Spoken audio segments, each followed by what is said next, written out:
One of the other characters you meet in the third book of my Solstice Chronicles is named Aiden, and he is the half-blood prince from the Fall Realm. So the Fall Realm you get kind of a small introduction to in this third book, as well as the Summer Realm, obviously, but it's kind of interesting because it's known as the Fallen Realm in some instances. And so, kind of a backstory, the Fall Realm was taken over by a lord that felt like he needed all the power in the realm, and he didn't care who stood in his way. He just destroyed anyone and everything that stood in his way of the crown. And so he basically put the realm in ruin and is known as the rebel ruler, and is kind of just not a great ruler, and he's causing the realm to live in famine and drought, and he's not being beneficial to the realm either. And so it's kind of just this fallen, dead place that just hasn't thrived in a long time since he took over the realm. And Aiden is his half son. And so he married the rebel ruler, Ragnar, married Aiden's mother and had him. And so Aiden is the prince of the Fall Realm.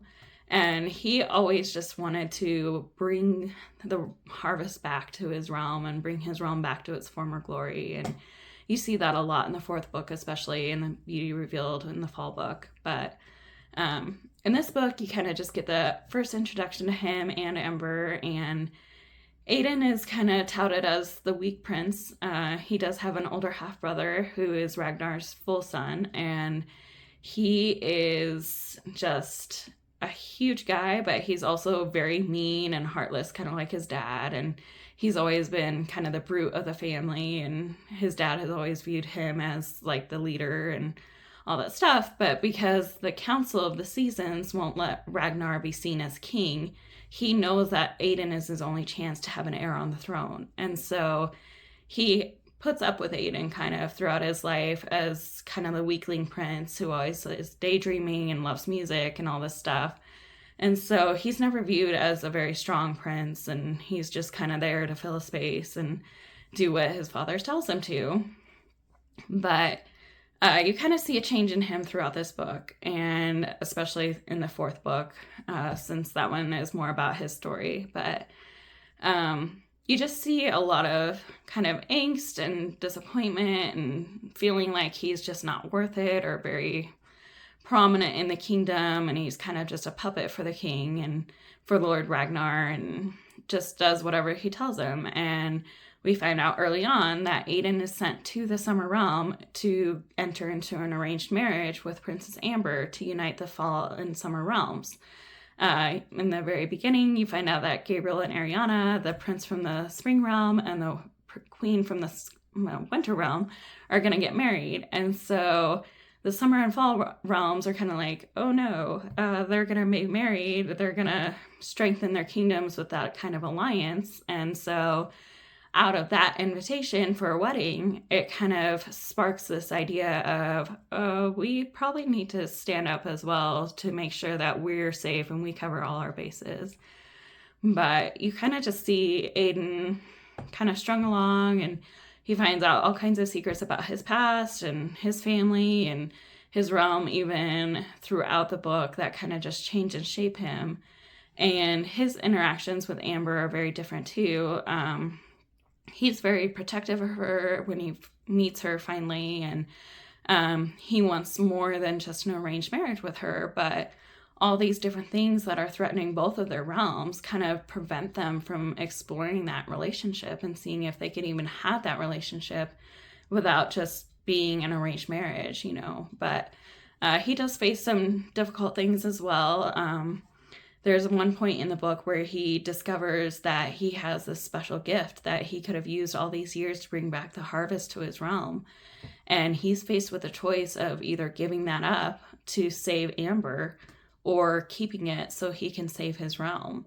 And so it kind of comes down to that moral dilemma too, where he's faced with two decisions where either one will help someone significantly, but which one is he going to choose? And that's a very difficult decision for him. He, like I said, he finds out that he had this gift all this time that he never even knew about, that he could have used all these years to bring back his realm to his former glory. And Now he's faced with a decision of giving that up or keeping it and forgetting about Amber. And so it's kind of just a interesting choice for him. There's also a really cool scene at the end with him and the mage's son. If you've read any of my other books, you know the mage's son is kind of my Christ character in the books. And I always love putting those scenes in there and all this stuff. But basically, Aiden is in prison for something he didn't do. And he's kind of on the run throughout the book because everyone thinks that he was kidnapping the princess and set fire to the summer palace, and things just get really out of hand. And he's obviously accused of things he didn't do. And so he's in prison, and the mage's son comes to him in prison, and it's just kind of a cool scene where he is sitting there and the mage's son is just talking with him and having a conversation with him. And the mage's son kind of asks him, like, do you want to be free?